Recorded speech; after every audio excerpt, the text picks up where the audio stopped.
Wananchi oye! Mimi nataka tukubaliane. Hii vita sio ya Raila Amolo Odinga. Ni vita ya Wakenya waliompigia kura.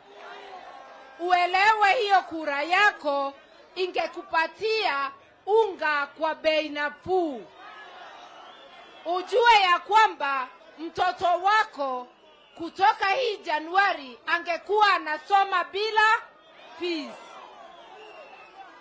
Uelewe kazi mtaani ingali iko ndivyo wewe upate chakula.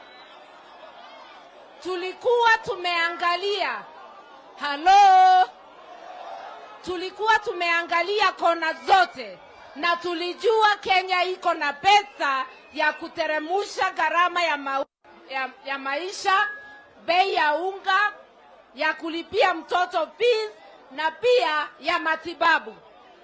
Swali kwa William Ruto, hii pesa yote sababu haijaenda kwa mwananchi, imeenda kwa mfuko ya nani? Ujue tusipofuatilia kura ya baba, maisha yako ndio itaendelea kuzoroteka. Vita ni ya mwananchi, na wale wanyakuzi wamenyakua kura za wananchi na kutumia vibaya. Siri kidogo. William Ruto alikiri kwamba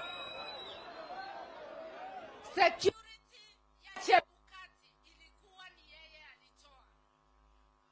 Hiyo ni kumaanisha wakati wa kutangaza matokeo, Ruto alikuwa ameteka na Bomas, ilikuwa ni ya watu wake pekee.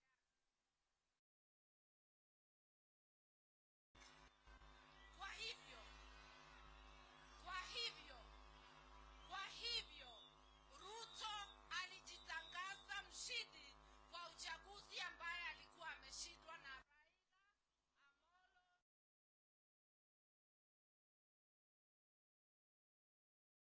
Raila Amolo. Tutakubali hiyo wizi, ambiwe tunataka aende nyumbani mara moja.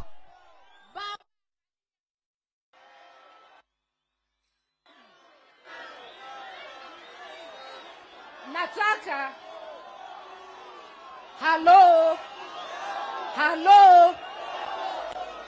nataka muelewe, tangu tarehe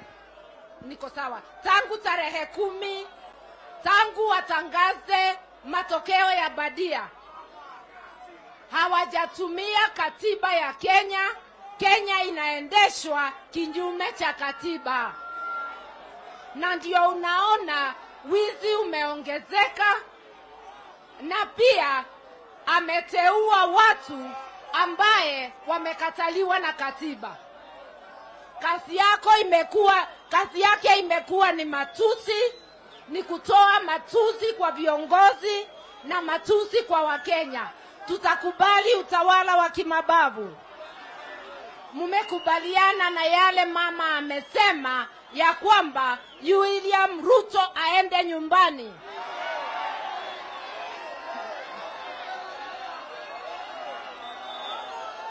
Mimi nataka kusema hivi, hata ukikaa kwako nyumbani, hata uwe mtu wa aina gani, siku yako ya kuingia dunia ni moja na ya kuondoka ni ngapi? Tuache uoga, tuchukue haki yetu. Tunataka haki ya Wakenya. Tumekubaliana. Ya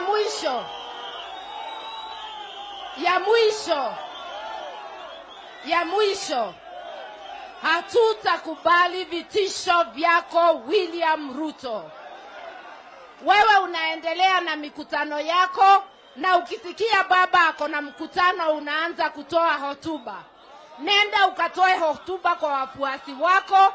Baba hahitaji ushauri wako. Tumekubaliana? Kwa hivyo hapa tukate shauri moja peke yake, ya kwamba Ruto go. Ruto must. Ruto must.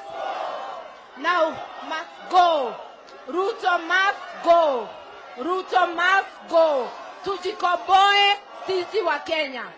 Sasa bila kupoteza wakati, wacha niwaitie ndugu yangu Mheshimiwa